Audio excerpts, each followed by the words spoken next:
प्यारे विद्यार्थियों, कारक की श्रृंखला चल रही है और इसमें हमने कारक की सामान्य विभक्तियों को पढ़ लिया था। अब हम पढ़ेंगे कारक की उपपद विभक्तियां। कौन सी विभक्तियां?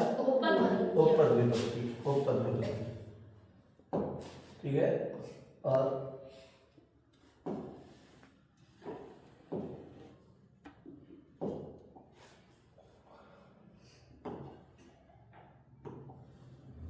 उपपद विभक्ति यानी ऐसा एक पद जिस वजह से किसी वाक्य में वह कारक विभक्ति आती है।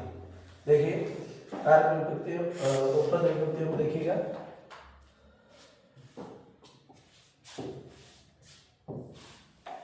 देखिए जब अवयव या किसी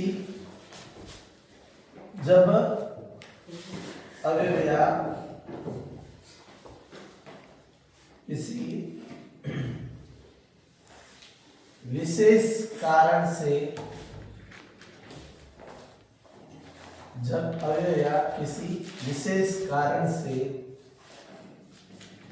यहां लिख देना वाक्य में, क्या लिखना है?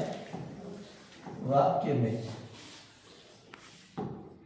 अवयव या किसी विशेष कारण से वाक्य में किसी विभक्ति का प्रयोग होता हो तो उसे क्या कहते हैं? क्या कहते हैं? उपपद विभक्ति कहते हैं।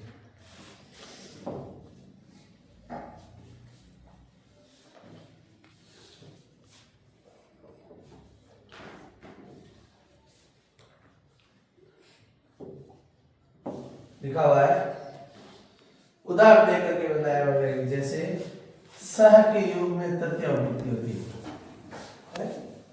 लबाका मोहनेन सह पठन्ति। अब यहाँ पे सह का मतलब होता है साथ में। ये अगर आगे हम पढ़ेंगे, लेकिन यहाँ उदाहरण के लिए दिया हुआ सह का क्या होता है? साथ में। अब ये जो लबाका है ये मोहन के साथ में पढ़ती है, ठीक है, पढ़ती है, समझ रहे?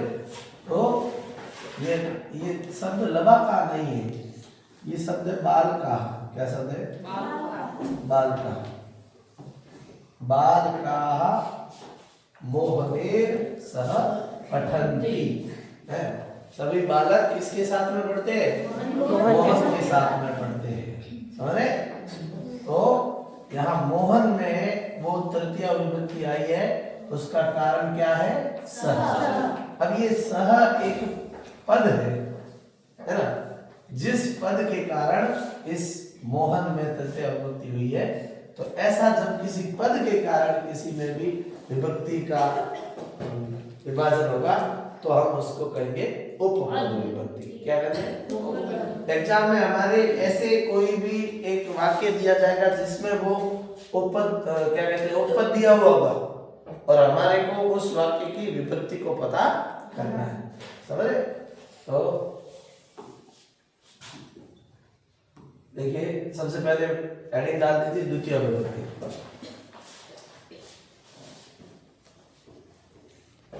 द्वितीय विभक्ति, द्वितीय विभक्ति में हेडिंग डालिए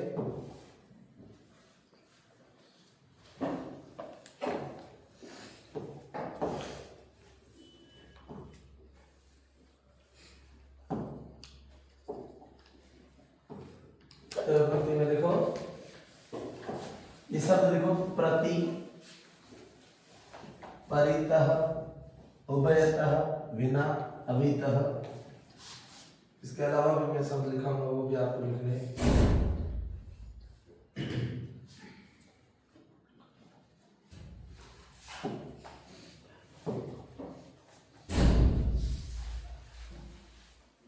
उभयतः, परितः, प्रति,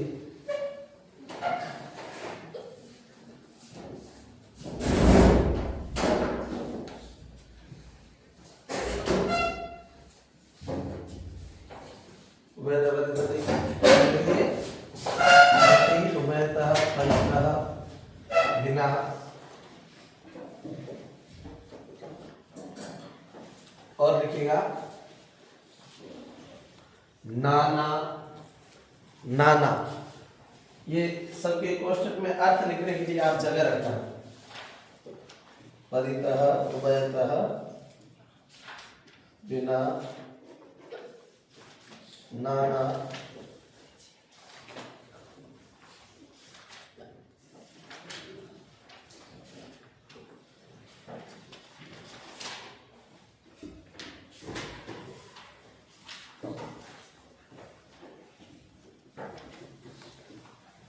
पृथक।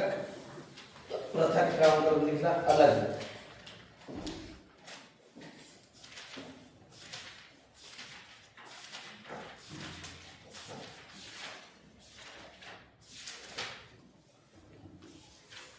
उभयता का अर्थ क्या लिखा हुआ है?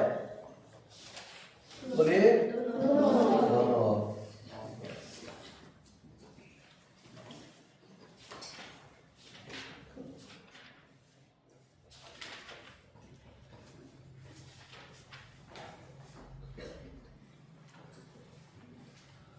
परितः लिखा हुआ है।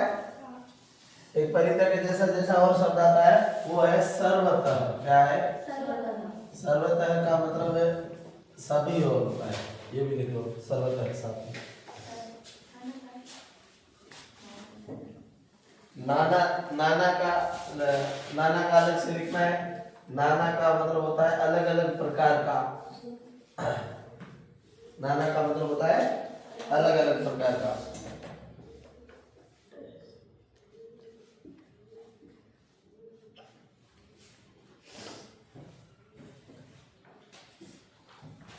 ये उभयता का अर्थ दोनों और होता है। एक शब्द और होता है जिसका होता है अभितः।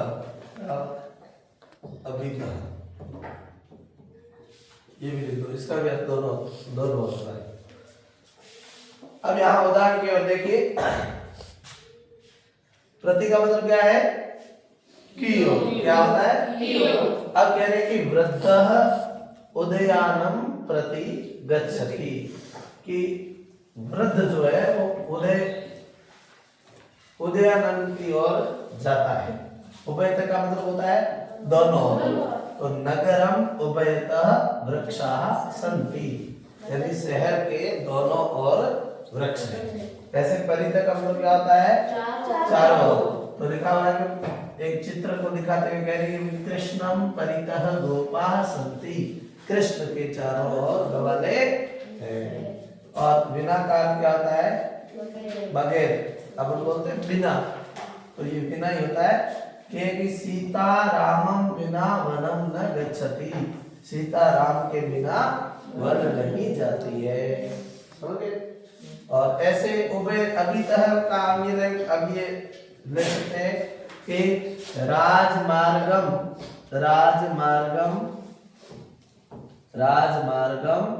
अभितः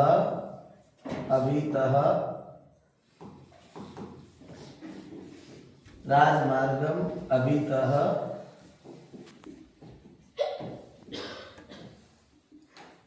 गृहाः सन्ति। राजमार्ग के दोनों ओर। राजमार्ग कहते हैं सड़क को। किसको कहते हैं? सड़क को। तो राजमार्ग के दोनों ओर। अब यहाँ देखिए कि भाई आपकी द्वितीय विभक्ति का प्रयोग कहाँ हुआ है?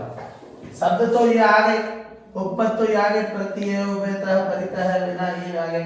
लेकिन अब किसमें द्वितीय विभक्ति का प्रयोग हुआ है ये देखना है। जैसे यहाँ उद्यानम में हुआ है, यहाँ किसमें हुआ है? किसके दोनों? ऐसा यहाँ कृष्ण में, यहाँ किसमें है? समझे? और ऐसे द्वितीय विभक्ति का प्रयोग भी साथ में होगा। और कौन से शब्द देखिएगा? सर्वतः का मतलब भी, सर्वतः का मतलब और लिखो शब्द में यहाँ आपको और लिखा रहा हूं, जिसमें आप लिखिए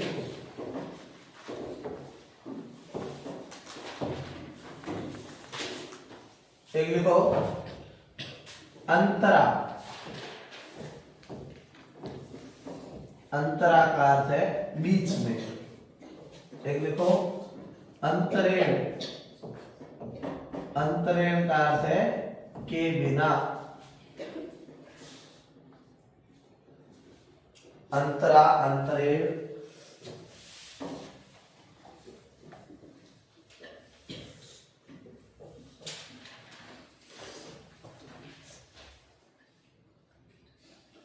एक लिख दो समया, समया का अर्थ लिख देना समीप। एक लिख दो निकषा, निकषा का अर्थ भी लिखना निकट, पास में। समया निकषा दोनों का एक ही अर्थ है, समीप या पास में।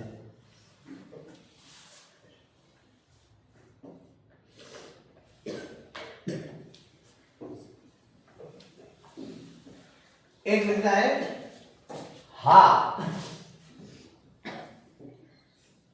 क्या लिखना है?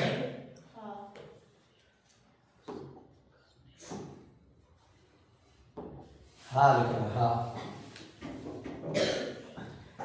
एक लिखना है धिक, धिक्कारना।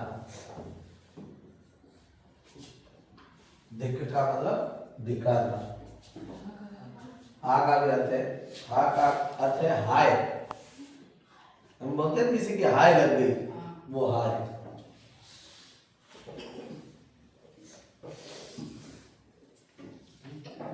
एक लिखो आप अनु, क्या लिखना है? अनु। अनु का अर्थ क्या होता है? पीछे। क्या होता है? पीछे, पीछे। ये लिखो। और लिखो आप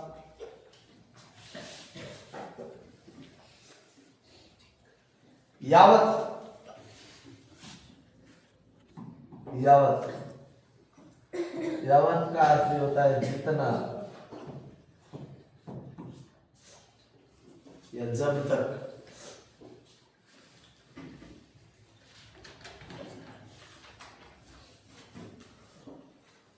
तीन शब्द और है,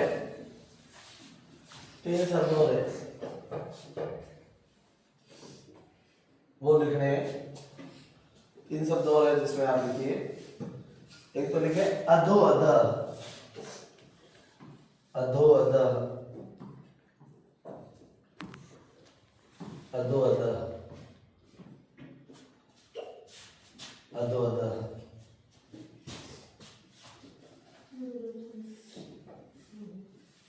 कौन सी संधि हो रखी है? पूर्व। अधः प्लस अधः बराबर अधो अध।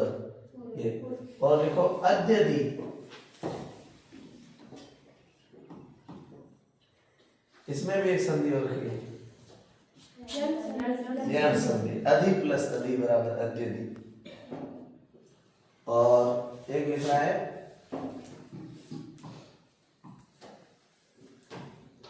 ऊपरी, ऊपरी। यहां भी संधि हो रखी, बोलो ऊपरी, ऊपरी।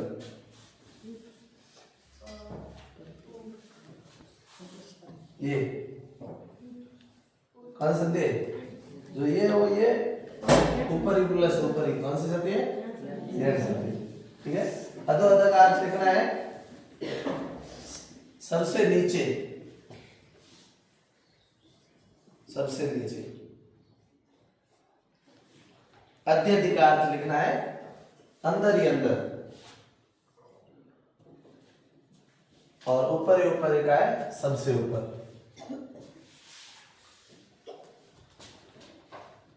समझ रहे? अब यहां आपको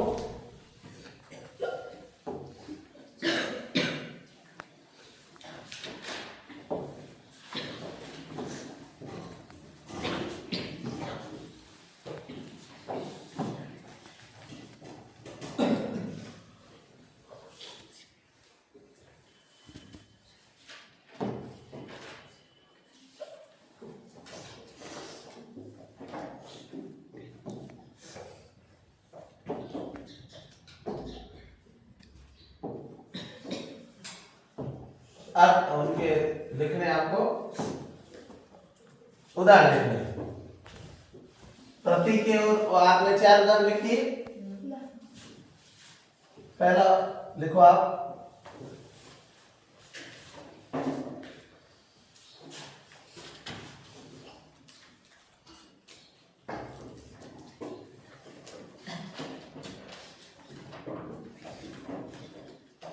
अभी जो अंतिम शब्द लिखा ऊपर ऊपर ही, तो लिख दो लोकम, लोकम ऊपरी ऊपरी सूर्यः अस्ति। बताओ संसार में सबसे ऊपर क्या है? सूर्य। तो ये इसका मतलब है।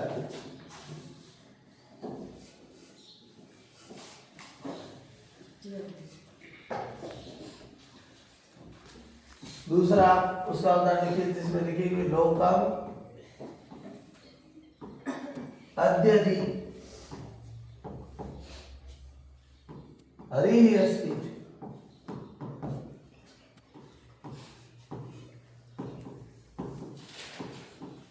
संसार में सबसे अंदर कौन है? अंदर क्या है? हरि का मतलब है भगवान।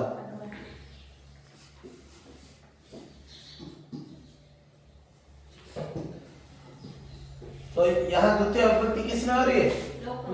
लोकम में। ऐसे आप तीसरा उदाहरण लिखिए भूमिम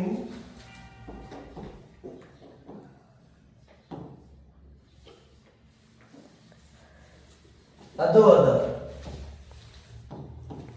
भूमिम अधोअध जलमस्ति। क्या आशय हो गया बताइए? पृथ्वी में सबसे नीचे क्या है? जल है। इसलिए बोरवेल में क्या लगा है?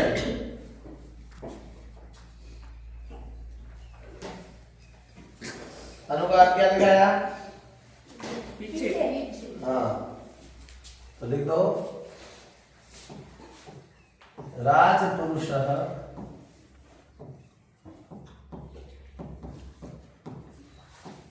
चौरम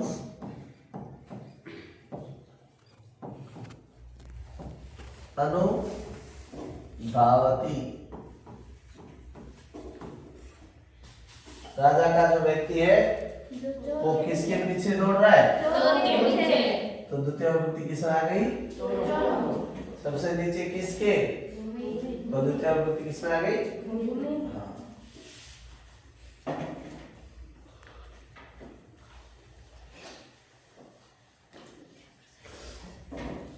और लिखा लिखो, आ का लिखो।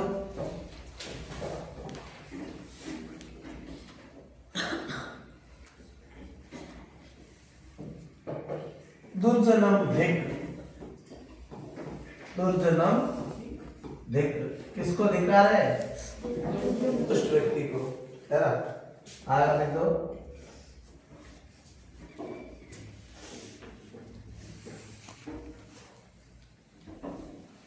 दुष्टम,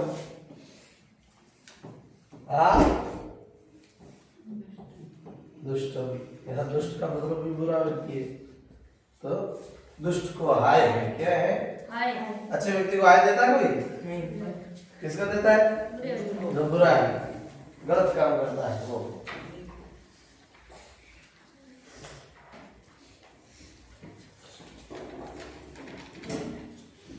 और लिखना है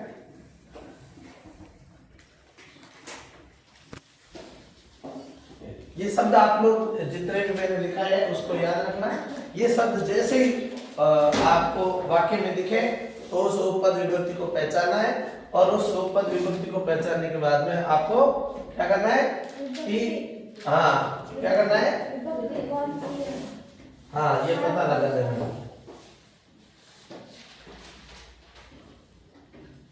आगे आप देखिएगा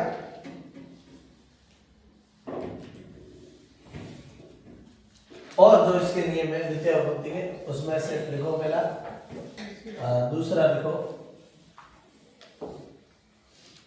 दूसरा लिखो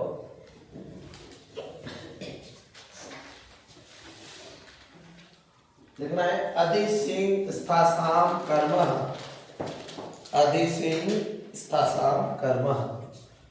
ये सूत्र है, देखिए अधि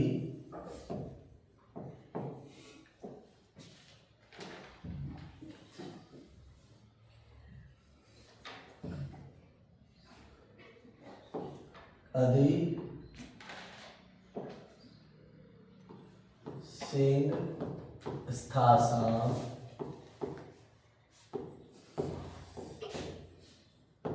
कर्म।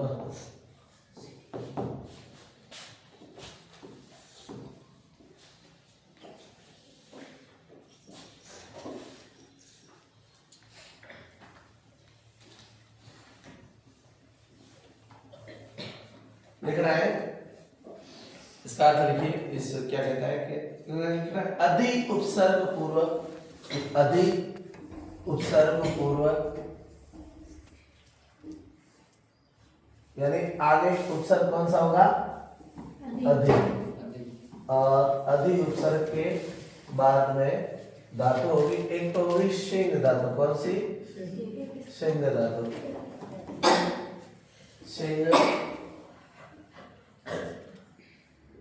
दूसरी होगी स्था। कौन सी होगी?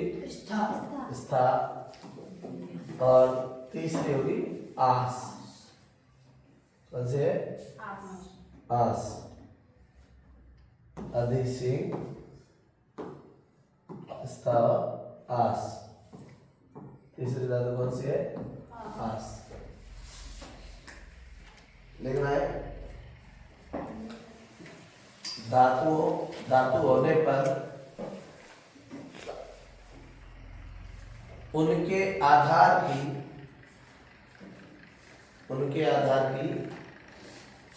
कौन सी संज्ञा होगी?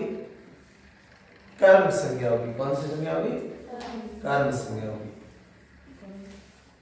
अधि उपसर्ग के साथ में अगर सिंह धातु जुड़े तो शब्द बनता है अधिशेते। क्या शब्द बनता है? अधिशेते। अधिशेते शब्द का अर्थ होता है सोता। क्या अर्थ होता है? सोता है।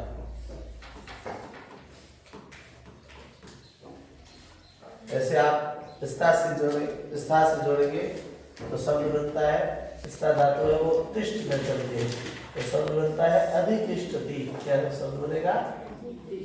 अधितिष्ठति। अधितिष्ठति का अर्थ होता है बैठता है। क्या अर्थ होता है? बैठता है। ऐसे अधि पूर्वक आस धातु जोड़ेंगे तो शब्द बनेगा अध्यास्ते। क्या शब्द बनेगा? अध्यास्ते। और अध्यास्ते का भी अर्थ होता है स्वयं बैठता है। समझ गए? तो ऐसे इसके आप रूप कैसे बनेंगे? अब इनके आधार की कर्म संज्ञा होगी तो इनके रूप कैसे बनेंगे? देखिए,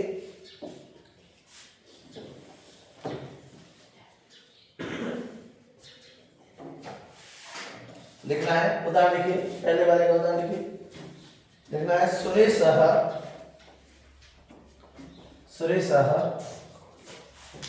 सय्याम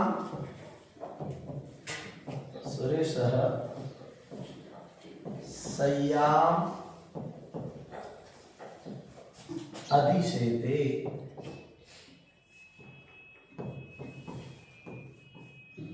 सुरेश किस पर बैठता है? सैया पर। किस पर बैठता है? तो ये जो इसका जो आधार है इसमें कौन सी विभक्ति आ गई? इसकी कर्म संज्ञा होगी और जिसकी कर्म संज्ञा होगी तो हमने पढ़ा था कि कर्मणि द्वितीया से कर्म में कौन सी विभक्ति होगी? द्वितीय विभक्ति। ठीक है?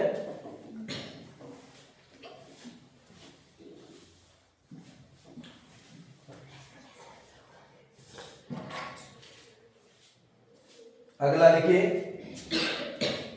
अध्यास्ते का। अधितिष्ठति का लिख दो अध्यापकः।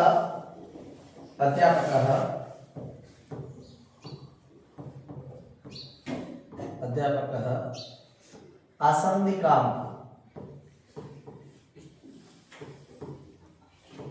आसंदिका कहते हैं चेयर को। बोलिए, किसको कहते हैं? चेयर। हाँ, चेयर क्या होती है? कुर्सी। हाँ, तो आज अध्यापक किस पर बैठता है? कुर्सी पर बैठता है। तो हमने वैसे तो पढ़ा था कि भाई जहाँ अगर कोई बैठने का आधार है तो उसमें तो अधिकरण संज्ञा होगी, लेकिन ये कह रहे हैं कि भाई अगर अधि उपसर्ग के साथ में ये तीन धातुएं हुई तो उनकी जो है वो कौन सी संज्ञा नहीं होगी? अधिकरण नहीं होगी। कौन सी होगी? अधिकरण नहीं होगी, बल्कि कौन सी होगी? कर्म संज्ञा होगी। जिसकी कर्म संज्ञा होगी उसमें विभक्ति कौन सी आएगी? इसलिए आसंधि काम में कौन सी विभक्ति आई है? तृतीया। अध्यापक आज कुछ तो करता है, ऐसे लिख दो नृपः नृपः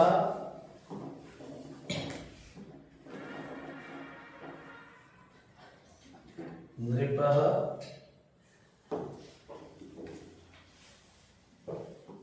नृपः सिंहासने या सिंहासनम अध्यास्ते। आप देखने याद कीजिएगा पीछे की क्लास में मैंने आपको यही उदाहरण लिखा है और उसमें हमने यहाँ पर लिखा था तिष्ठति। क्या लिखा था? कि राजा सिंहासन पर बैठता है तो उसके बैठने का आधार है, लेकिन यहाँ अर्थ तो बैठता ही है, लेकिन ये अति उपसर्ग पूर्व कौन सी धातु आ गई? आस धातु आ गई। इसलिए इस वजह से यानी इस पद की वजह से सिंहासन में शब्द विभक्ति नहीं होकर के कौन सी विभक्ति हुई है? तो नृपः सिंहासनम अध्यास्ते। राजा किस पर बैठता है? सिंहासन पर बैठता है। समझ रहे? तो ये इसका दूसरा नियम है। क्या है इसका? दूसरा नियम है। अब तीसरा नियम लिखो द्वितीय विभक्ति में, जहां आपको लिखना है उपान उपान वद्यांग वस।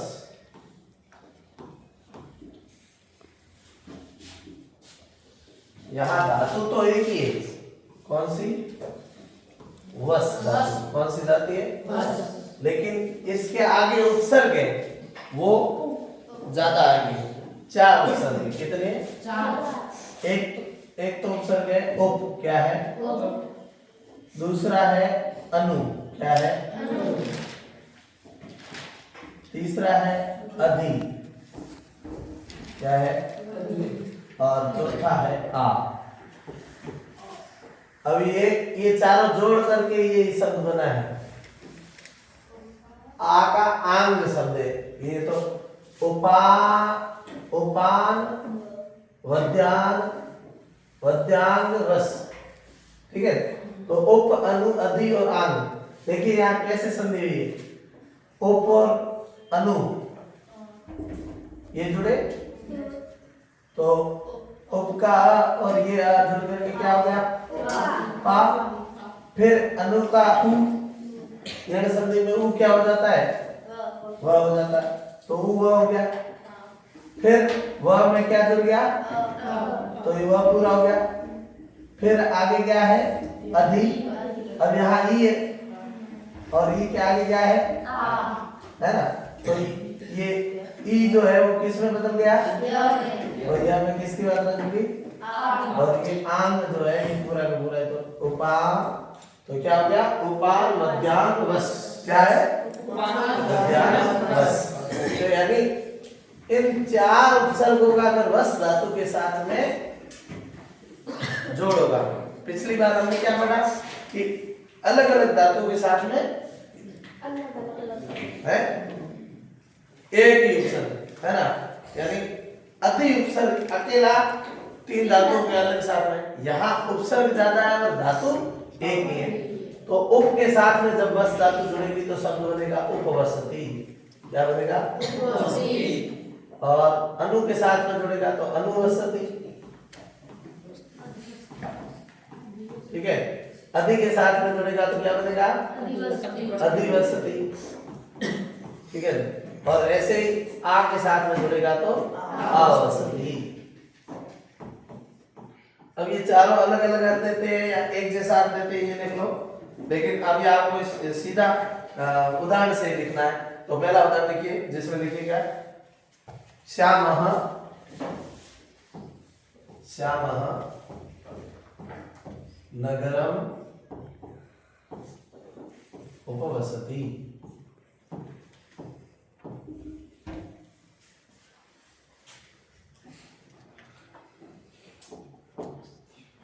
नगरम उपवसति। श्याम का उपवसति का मतलब है पास में रहता है। क्या आते है? पास में रहता है। वस रहने के, लेकिन रहता कहाँ है? पास में। अब वो श्याम जो है वो किसके पास में रहता है? तो नगर में कौन सी विभक्ति हो गई? द्वितीया। ठीक है, दूसरा उदाहरण लिखो। कुलदीपः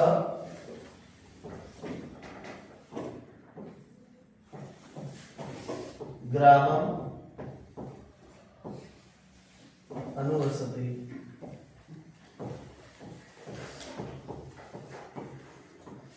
देखिएगा, अनुवसति का मतलब है पीछे रहता है। तो ग्रामम मत लिख दिया, आप लिख दीजिए गृहम। क्या लिखिएगा? गृहम।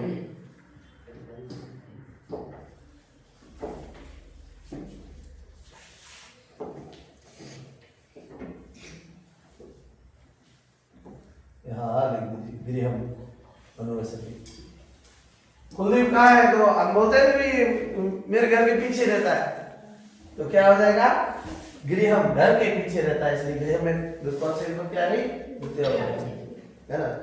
और ये पीछे रहना, अनुवसति का मतलब क्या है? पीछे रहना। हम वहां पढ़कर अभी पढ़कर क्या है? का अर्थ भी क्या था? पीछे। और वसति जुड़ गया तो पीछे रहता है। ठीक है। अतिवसति का अर्थ होता है में रहता है। क्या मतलब है ना? क्या हम ये कहते हैं कि भाई वो गांव में ही रहता है, या ये कहते हैं भाई मंदिर में रहता है ना? तो या ये कहते हैं भाई किसी शहर का नाम बोल करके कहते हैं कि वो जैसलमेर में रहता है ना? तो वो क्या आपको अधिवसति शब्द होना। ऐसे आवसति का भी अर्थ क्या है? रहता है। क्या है? रहता है। हाँ लिख दो, जैसे आवसति लिख दो, हरिः वैकुंठम आवसति। आवसति का सर्व रहता है। तो हरि कहाँ रहते हैं? वैकुंठ में। तो ये वैकुंठ में कौन सी विभक्ति होगी? द्वितीया। अब देखिएगा,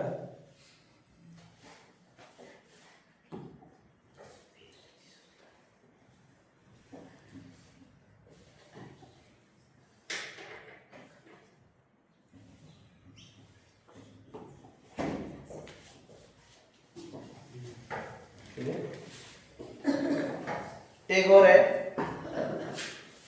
अभिनिवेशश्च। अभिनिवेशश्च लिख लो। ये तीसरा है जिसमें लिखना आपको।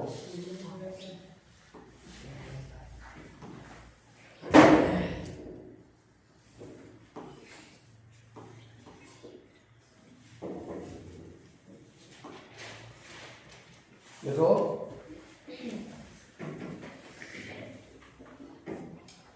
अभी और नी, ये दो उपसर्ग है। एक अभी और नी। इसका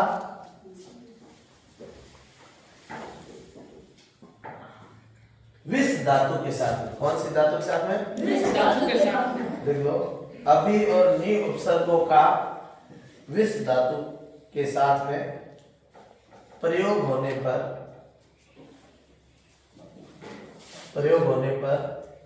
कर्म संज्ञा होती है।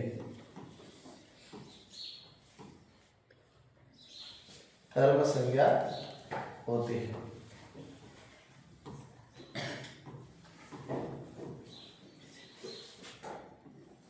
जब अभी और नी दोनों उपसर्ग जुड़ने के बाद में जब विस धातु का प्रयोग होगा तो शब्द बनेगा अभिनिवेशते। क्या शब्द बनेगा? अभिनिवेशते। और इसका अर्थ होता है प्रवेश करता है। क्या होगा? प्रवेश करता है। प्रवेश करता है। उदाहरण लिखिएगा, विदेशः दिनेशः ग्रामम् अभिनिवेशते। दिनेशः ग्रामम् अभिनिवेशते। तो दिनेश कहाँ प्रवेश कर रहा है? गांव में प्रवेश कर रहा है। ठीक, तो किसमें विभक्ति आ गई? द्वितीया।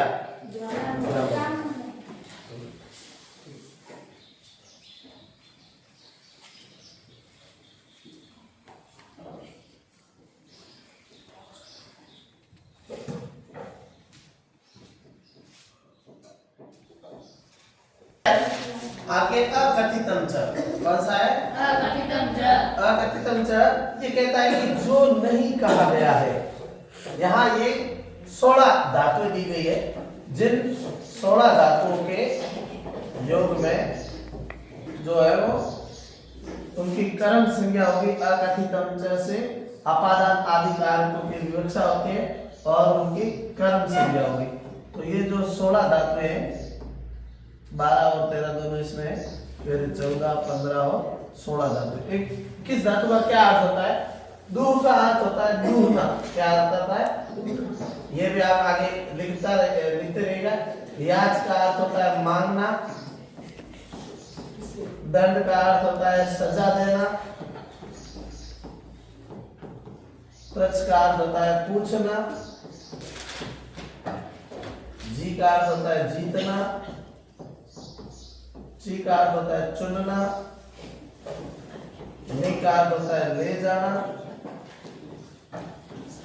वह का अर्थ होता है वहन करना, ढोना। पच का अर्थ होता है पकाना। मत का अर्थ होता है मथना। मुस का अर्थ होता है चुराना। सास और गुरु का अर्थ होता है कहना। री का अर्थ होता है हरण करना। रुद का अर्थ होता है रोकना। और कृष का अर्थ होता है खींचना।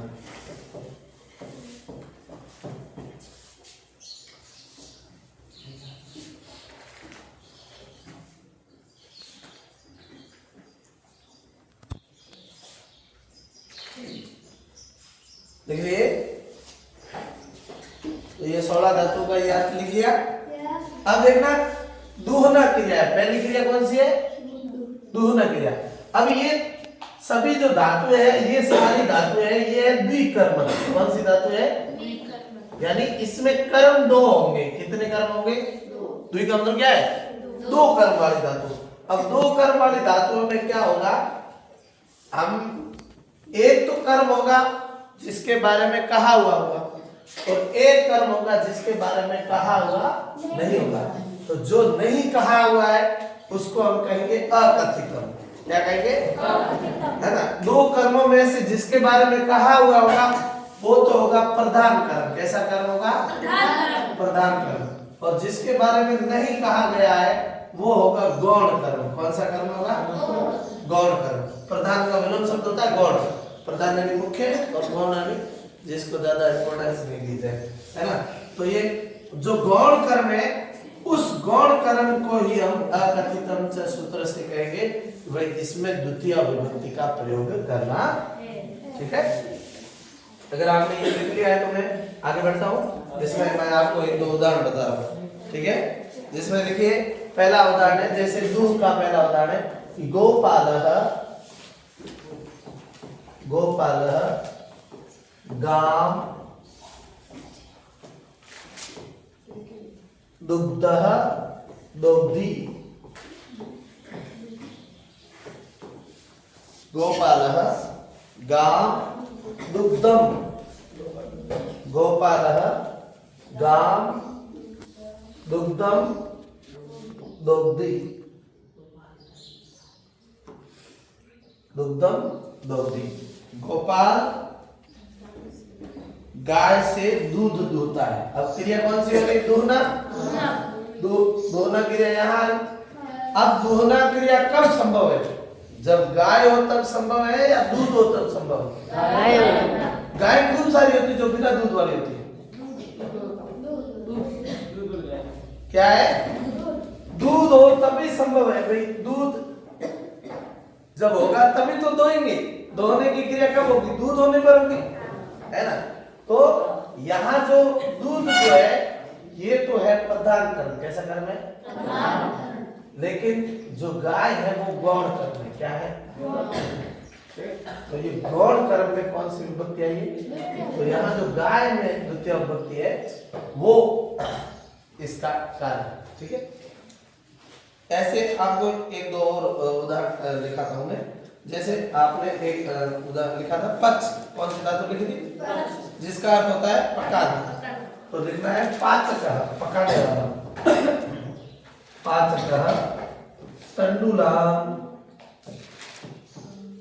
तंडुलान् ओदनं पचति, ओदनं पचति। जिसका अर्थ है पाचक यानी रसोईया कह सकते हो, पकाने वाला कह सकते हो। तो जो पाचक है वो पचती यानी पकाता है, पचती यानी पकाता है। तो तंडुला का मतलब क्या होता है? चावलों से। और ओदनम का मतलब होता है भात, है ना। आप लोग देखिए कि भाई ये जो ओदनम शब्द है इसका अर्थ हिंदी में भात होता है। और भात जहां बनता है उसी भात को ही हम क्या बोल रहे? भत। क्या भत खाने गए थे ऐसा बोलते हैं? तो इसका मतलब है कि वहां चावल बनते हैं, ठीक है ना, और इसी भात को ही भत बोलते हैं। तो भात कौन से चावल होते हैं? जो पके हुए। कैसे? पके हुए। अब यहाँ किसके बिना क्रिया संभव नहीं है? चावलों के बिना है। लेकिन पकाने वाले पके हुए चावलों को हम क्या कहेंगे? भात। क्या कहेंगे? तो यहाँ जो पकाने की क्रिया वो भात की हो रही, तो प्रधान कर्म हो गया भात और अप्रधान कर्म कौन सा है? चावल। तो ये चावलों में तंडुलान द्वितीय विभक्ति का बहुवचन प्रयुक्त। इस प्रकार से आपको ये 16 धातुओं का ध्यान रखना। एक और नियम है द्वितीय विभक्ति का, उसको आप भी लिखिएगा। 6 नंबर नियम है वो जो, उसको लिखिए। काला ध्वनो, काला अध्वनो अत्यंत, काला ध्वनो अत्यंत संयोगे।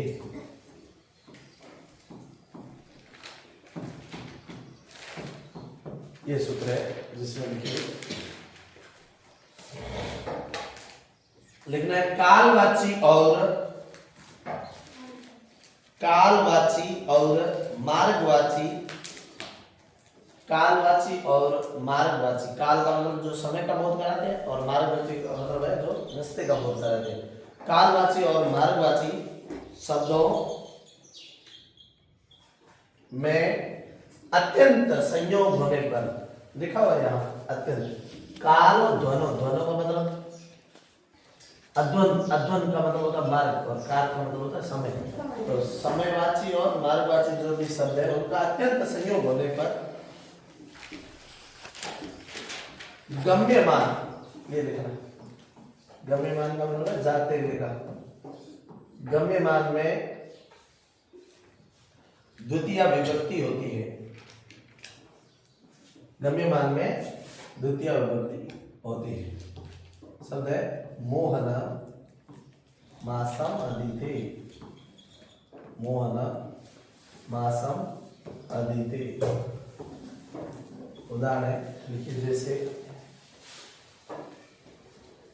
मोहन जो है वो महीने भर से पढ़ रहा है। तो बताओ कालवाची आया है मार्गवाची आया है?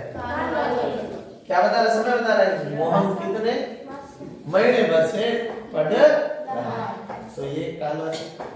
ऐसे आप दूसरा उदाहरण लिखो, नदी क्रोशम कुटिला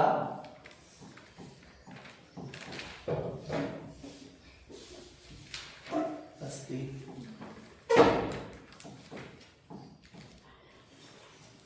नदी जो है कोसवर्धक, क्रोशन का मतलब क्या है? कोस बोलते हैं हम, 3 किलोमीटर को कोस बोलते हैं। तो क्रोशन कुटिला अस्ति कि 3 किलोमीटर तक नदी है वो कैसी है? टेढ़ी मेढ़ी। कुटिला का मतलब क्या है? टेढ़ी मेढ़ी है। 3 मतलब कोस भर तक तो टेढ़ी मेढ़ी है, बाद में भला सीधी होती है। कोस भर तक कभी हो जाएगी कभी हो जाएगी। तो ये कैसा है? मार्गवाची शब्द। कैसा है? तो ये जो यहाँ कालवाची मासम था तो मासम में द्वितीय विभक्ति थी, और यहाँ मार्गवाची है वो क्रोशन है तो क्रोशन में द्वितीय विभक्ति। तो ये है आपकी पूरी द्वितीय विभक्ति है। और द्वितीय विभक्ति के ये उपपद है, आपको ध्यान में रखते हैं। एक बार आप वापस रिपीट कर सकते हैं, है ना? पीछे लिखा हुआ सारा देख सकते हैं, जिसमें हमने लगभग 17-18 शब्दों को पढ़े थे। अभिता, परिता, समय, निक्षा, आ, प्रति, योगी, है ना? अनु, अजदियो, ऊपरी ऊपरी, ठीक है। इसके बाद में हमने अधि सिंह स्थासाम कर्म, अधि उपसर्ग पूर्व सिंह स्था और आस धातु की, है ना? फिर उपान मध्याह्न वस, उप अनु आ और, ठीक है। तो उसका वस धातु के साथ में फिर अभी निविष्टे ये सूत्र पढ़ा था, जिसमें हमने कहा था अभी निव उपसर्ग पूर्व विस धातु का प्रवेश करता है वो अर्थ होता है, ठीक है।